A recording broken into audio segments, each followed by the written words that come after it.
السلام علیکم رحمۃ اللہ وبرکاتہ۔ پیارے دوستوں، آج میں آپ کو اس ویڈیو میں ایک نیک لڑکی کا واقعہ سنانے والی ہوں جس کا نام عائشہ تھا۔ عائشہ کے مرنے کے بعد آخر کیوں اس کے قبر پر عجیب اور ڈراؤنی گھٹنائیں شروع ہو گئی اور اس کے قبر سے بدبو آنے لگی؟ پورا واقعہ جاننے کے لیے اس ویڈیو کو آخر تک ضرور دیکھیے گا۔ کئی سال پہلے ایک دور دراز گاؤں میں عائشہ نام کی ایک لڑکی رہتی تھی۔ وہ سادھارن سی دکھنے والی پر دل سے بےحد نیک اور رحم دل تھی۔ عائشہ کے والد اور والدہ دیندار تھے اور ہمیشہ اسے اللہ کی راہ پر چلنے کی اور دوسروں کی مدد کرنے کی تعلیم دیتے تھے۔ انہوں نے اسے بچپن سے ہی سکھایا تھا کہ انسان کی اصلی پہچان اس کے عمل سے ہوتی ہے، نہ کہ اس کی دولت یا شہرت سے۔ عائشہ بھی اپنے تعلیم اور والدین کی دی ہوئی صلاحیتوں پر پوری طرح سے پالن کرتی تھی۔ وہ ہمیشہ اپنے دل میں اللہ کی رضا حاصل کرنے کی خواہش رکھتی تھی۔ عائشہ کا مقصد ایک نیک اور پاک زندگی گزارنا تھا۔ گاؤں کے لوگ اسے ایک مثال مانتے تھے کیونکہ اس نے کبھی کسی کا دل نہیں دکھایا تھا اور ہمیشہ دوسروں کی مدد کے لیے تیار رہتی تھی۔ عائشہ کا بچپن بہت سادہ اور اسلامک ماحول تھا۔ اس کے والد اسے روزانہ صبح فجر کی نماز کے لیے اٹھاتے اور اسے قرآن پڑھنے کی ہدایت دیتے، اور اس کی والدہ نے اسے سکھایا تھا کہ دنیا کی چمک دمک اور دولت شہرت سے دور رہنا چاہیے، کیونکہ اصلی خوشی اور سکون اللہ کی عبادت اور غریبوں کی مدد کرنے میں ہے۔ عائشہ ان باتوں کو بہت ہی دل سے مانتی تھی اور اپنی زندگی کو اسی راہ پر چلنے کی کوشش کرتی تھی۔ گاؤں کے لوگ عائشہ کو بہت پسند کرتے تھے، خاص طور پر اس کی ماں۔ اس کی ماں اکثر گاؤں کی عورتوں کو تعلیم دیتی تھی اور بچوں کو اچھے آداب سکھاتی تھی۔ یہ ماحول عائشہ کے لیے بےحد اچھا ثابت ہوا۔ وہ اپنے آس پاس کے لوگوں کی تکلیفوں کو بہت جلدی سمجھ جاتی تھی اور ان کی مدد کرنے میں کبھی پیچھے نہیں ہٹتی تھی۔ عائشہ کا جھکاؤ بہت کم عمر سے ہی دین کی طرف تھا۔ وہ بچپن سے ہی اپنی ماں کو دیندار مہیلاؤں کے بیچ بیٹھ کر قرآن شریف پڑھتے ہوئے اور اسلامی تعلیمات پر بات کرتے ہوئے دیکھتی تھی۔ یہ سب دیکھ کر اس کا دل بھی اسی راستے پر چلنے کو مچلتا تھا۔ جیسے جیسے وہ بڑی ہوتی گئی، اس نے اپنی نمازوں کی پابندی شروع کی اور وہ قرآن کی تعلیم کو اور گہرائی سے سمجھنے لگی۔ اس نے اپنی زندگی کو اسلامی تعلیمات کے مطابق ڈھالنے کا فیصلہ کر لیا تھا۔ عائشہ کو اپنے ماں سے صدقہ اور زکوٰۃ کا مہتو بھی سکھایا گیا تھا۔ اس کی ماں ہمیشہ کہتی تھی کہ بیٹی، اگر اللہ نے ہمیں کچھ دیا ہے تو وہ دوسروں کے ساتھ بانٹنے کے لیے دیا ہے۔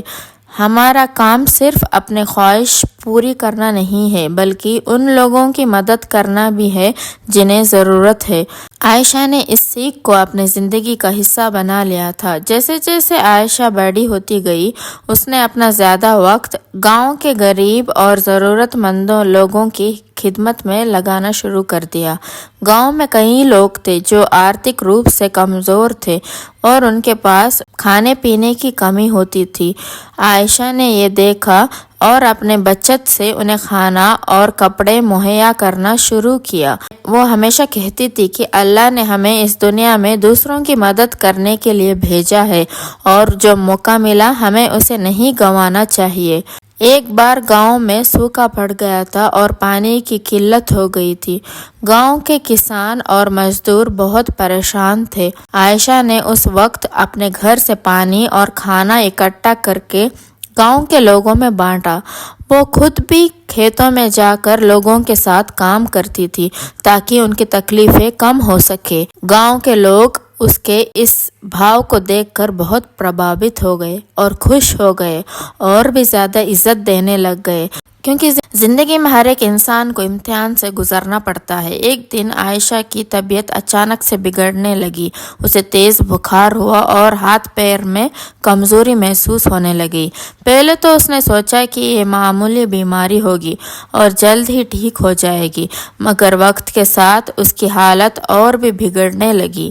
عائشہ کے والدین اسے شہر کے ڈاکٹر کے پاس لے گئے، مگر ڈاکٹر نے بتایا کہ اس کی بیماری بہت گھمبیر ہے اور شاید علاج کے باوجود اس کے حالات میں کوئی سدھار نہ ہو پائے۔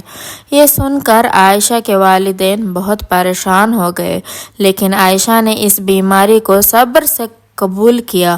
اس نے کہا، اگر یہ اللہ کا امتحان ہے تو میں اسے بھی برداشت کروں گی۔ آخرکار کچھ مہینے کی تکلیف کے بعد ایک دن عائشہ کا انتقال ہو گیا۔ اس کی موت کے بعد گاؤں میں گہرا سناٹا چھا گیا۔ لوگ اس کی دینداری، اس کی مددگار فطرت اور اس کی نیکیوں کو یاد کر رہے تھے۔ اس کی موت پر ہر کوئی شوق میں ڈوبا ہوا تھا۔ اس کی نماز جنازہ میں پورا گاؤں شریک ہوا اور اسے اسلامی طور طریقوں پر مطابق دفن کر دیا گیا۔ لوگوں نے اس کے لیے دعا کی کہ اللہ اسے جنت میں اعلیٰ مقام عطا فرمائے۔ لیکن عائشہ کی موت کے کچھ دن بعد اس کے قبر پر عجیب اور ڈراؤنی گھٹنائیں شروع ہو گئی۔ رات کے وقت اس کے قبر سے عجیب عجیب آوازیں سنائی دینے لگی، جیسے کوئی رو رہا ہو یا تڑپ رہا ہو۔ گاؤں والوں کو یہ سمجھ میں نہیں آیا کہ یہ کیا ہو رہا ہے۔ وہ بے حد ڈرے ہوئے تھے، کیونکہ عائشہ جیسی نیک اور پاک لڑکی کی قبر پر ایسا ہونا تو واقعی میں حیران کر دینے والی بات ہے۔ گاؤں کے کچھ لوگ اس کے قبر کے پاس سے گزرے تو انہیں وہاں سے بدبو آ رہی تھی۔ قبر کے آس پاس کی زمین بھی بنجر ہو چکی تھی، جبکہ باقی قبرستان میں ہریالی تھی۔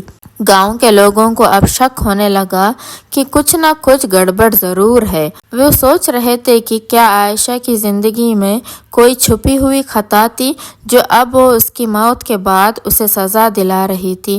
گاؤں کے ایک بزرگ عالم جنہیں لوگ بہت مانتے تھے، انہوں نے ایک رات خواب دیکھا۔ خواب میں عائشہ کی روح ان کے سامنے آئی۔ وہ بہت دکھی اور پریشانی میں تھی، اس کے آنکھوں سے آنسو بہہ رہے تھے۔ عالم نے اس سے پوچھا، بیٹی تو کیوں پریشان ہے؟ تو ایک نیک اور سچی انسان تھی، پھر تیری قبر پر یہ عذاب کیوں ہے؟ عائشہ نے جواب دیا، میں نے اپنے پوری زندگی میں بہت سے نیک کام کیے، مگر ایک بار میں نے ایک بڑی غلطی کی تھی۔ میرے پڑوس میں ایک بوڑھی عورت تھی جو بہت ہی غریب اور بے بس تھی۔ ایک دن اس نے مجھ سے مدد مانگی تھی، مگر میں اپنی زندگی کے بھاگ دوڑ میں اتنی مشغول تھی کہ میں نے اسے نظر انداز کر دیا۔ میں نے سوچا تھا کہ کل اس کی مدد کروں گی، مگر اسی رات وہ بھوک سے مر گئی۔ اب اللہ نے میری اس غلطی کی سزا دی ہے اور اسی وجہ سے میرے قبر پر عذاب نازل ہوا ہے۔ عالم نے صبح ہوتے ہی یہ خواب گاؤں والوں کو بتا دیا۔ سب لوگ بہت شرمندہ ہوئے اور انہوں نے محسوس کیا کہ عائشہ جیسی نیک انسان بھی ایک چھوٹی سی خطا کی وجہ سے قبر میں عذاب جھیل رہی تھی۔ انہوں نے توبہ کرنے کا فیصلہ کیا۔ گاؤں والوں نے اس بوڑھی عورت کی قبر پر جا کر اس کے لیے فاتحہ پڑھی اور اس سے معافی مانگی۔ ساتھ ہی گاؤں کے لوگوں نے غریبوں اور ضرورت مندوں کی مدد کرنے کی ٹھان لی اور انہوں نے صدقہ اور زکوٰۃ دینا شروع کیا اور عائشہ کے لیے دعا کی۔ دھیرے دھیرے عائشہ کی قبر پر آنے والا عذاب ختم ہو گیا۔ اب وہاں سے کوئی بدبو نہیں آتی تھی، نہ ہی کسی طرح کی ڈراؤنی آواز سنائی دیتی تھی۔ یہ کہانی ہمیں اس بات کی یاد دلاتی ہے کہ دنیا میں کیے گئے ہمارے ہر کام کا اثر ہمارے آخرت پر پڑتا ہے، چاہے ہم کتنے بھی نیک کیوں نہ ہو۔ ایک بھی خطا ہمیں سزا دلا سکتی ہے۔ اللہ ہم سے رحمت اور معافی چاہتا ہے اور ہمیں اللہ سے ہر وقت اپنے گناہوں کی معافی مانگنی چاہیے، کیونکہ ہمیں ایک دن اس کے پاس لوٹ کے جانا ہے۔ اگر آپ کو آج کی میری ویڈیو اچھی لگی ہے تو پلیز لائک کر دینا اور شیئر بھی کر دینا اور کمنٹ کر کے ضرور بتانا۔